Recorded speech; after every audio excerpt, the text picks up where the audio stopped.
Hi everyone, this is Sarah from Little Steps Studios, and today I'd like to walk you through making a pair of cross-stitch earrings. I've designed a free pattern that you can use, and you can download that in the comments section below or from littlestepstudios.com/free patterns. As usual, most of the items I used here were purchased from Daiso, but I've also included some links on where to get similar materials online. Before we get stitching, you'll need to make sure your finished piece will fit in the bezel setting.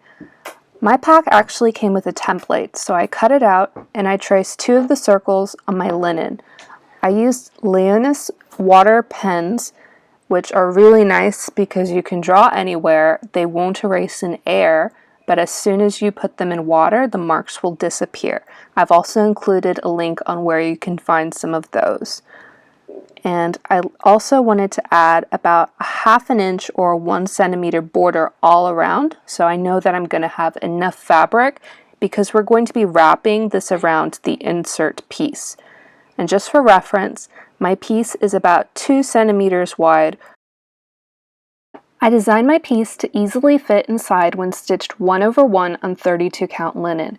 It is about 6 inches in all directions, and it would also work when stitched on 28 count, and it would work out to about 0.7 inch all around then. I listed this information in the pattern in case you're interested in making some adjustments. I used a nice tight hoop, and I worked 1 square at a time, and you definitely want to have some good light when you're stitching this way. It can be pretty tricky when you're working with such small squares, but this is a pretty small pattern, so it still worked up quickly. And I had a lot of fun working on it. Feel free to adjust the colors if you'd like to, but the colors in the pattern are the same ones that you're going to see in the video, so you can get an idea of what it would look like in real life, but adjusting it to suit your style is definitely part of the fun. Once you're done stitching, you'll want to cut around the farthest line, so you have at least 1 centimeter or so around your stitching on all sides. After I cut my pieces, I hand wash them in warm water with some mild detergent. This gets rid of the pen marks and any dirt or cat fur that might have worked its way into your stitching. Now my bezels didn't come with any inserts, but that's okay because I can easily make my own from cardboard. I traced and cut 2 circles from medium thick cardboard, and I made sure that they could fit comfortably in the bezels. I will be putting fabric around them, so I don't want them to be too tight. And I made sure that they could easily fit without being pushing on any of the edges. You might have noticed that I also cut 2 circles from batting. They're next to the pink scissors in this shot. And I did test out putting a layer of batting behind the stitching, but my bezels were a bit on the thin side, so I decided against it. If the bezels that you find or have lying around are a little bit thicker, and you think that you have room for some batting and that it would improve the look of your stitching, by all means try adding some batting or even some felt behind your work. With your inserts ready, it's time to put the stitching over them. I like to arrange the stitch pieces over the insert and pinch the edges down, and this forms a little bit of a crease. This makes it easier to adjust and make sure that your piece is centered. And I want to apologize for the harder to see parts of the video here. I didn't realize that my kids had kind of moved the tripod. I know it doesn't look like much, but it really ended up adjusting this. So I have a recommendation for a video in the corner of this screen if you'd like to see someone who has a similar project. And she did a really great job, and hers is really easy to see and well framed as well. So please check that out. I'll leave that link in the description as well. Hers is for embroidery, so it's a little bit different, but she did an amazing job, and hers is really easy to see.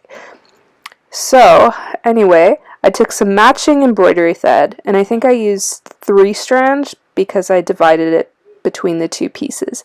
And what I did is I stitched a running stitch all the way around the piece, and I do like to tie a knot in my non-working end actually, so I don't have to worry about the stitches coming loose or anything like that.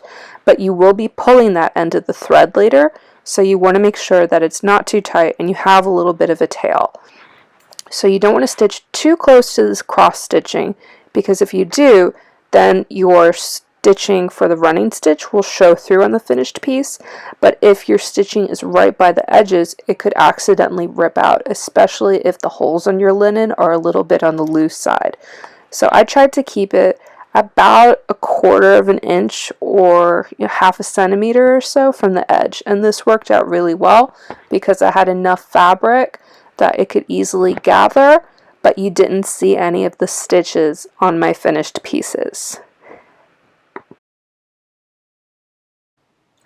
After you stitched a full circle all the way around your stitches, pull the two ends kind of toward each other so that you gathered the fabric. This is kind of similar to when you decide to frame your cross stitching in a hoop. It's just a lot smaller.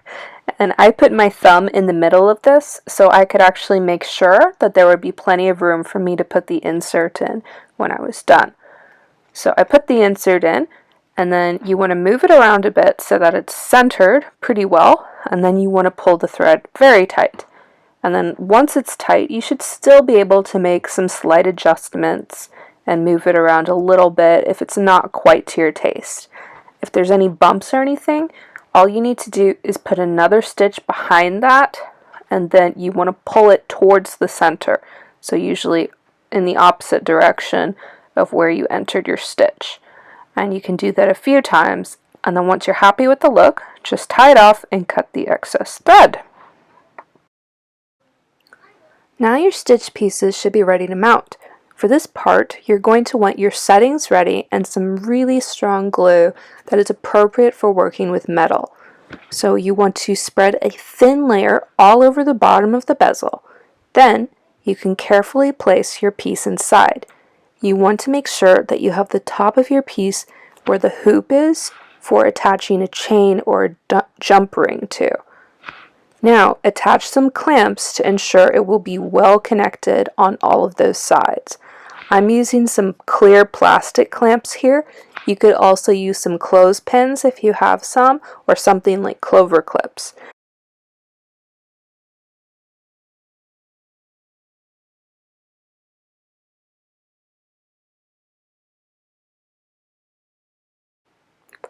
Once the glue has completely dried, remove the clamps, and if there's any areas that you'd like to adjust, try to push the fabric in with the clamps and let it set a little bit while longer. This can help to mold it into the bezel slightly more, even if the glue seems pretty dry. And I was pretty successful with a couple small parts on my piece doing this.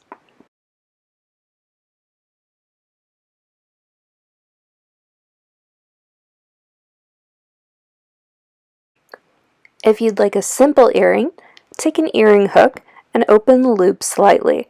Insert your bezel, and you'll be done. I just used a pair of round nose pliers here, but even some strong tweezers should get the job done. Here is an example of the finished piece if you just want to have your bezel in an earring setting.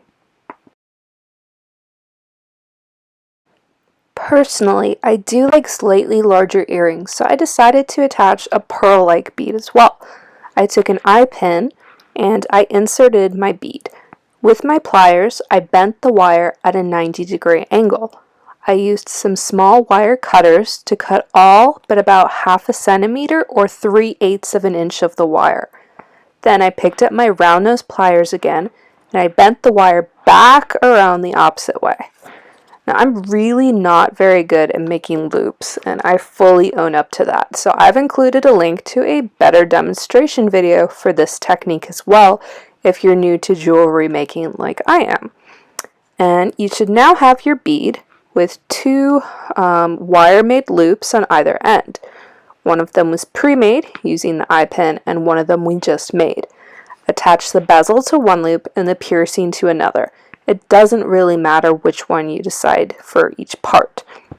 And you want to make sure that your piercing is facing away from your stitching so that the cross stitch will face the right way when you wear the earrings. And then just repeat these steps for the other earring. And there you have how to make a pair of cross-stitch earrings. Again, this is a free pattern. You can get this on my website, littlestabstudios.com/free patterns. I mirrored it so that you have it facing both left and right, so it will look more symmetrical, which I always think is pretty nice for earrings. You could always make just one if you'd like to have this as a necklace as well, of course. And this is a lot of fun to make. I think this is something that I'm going to look into again in the future. And if I do, I will try to update this video so that it is easier to see. But if you found this helpful, please like the video, subscribe to my channel, and I will try to get out some more videos as I can. Have a wonderful day.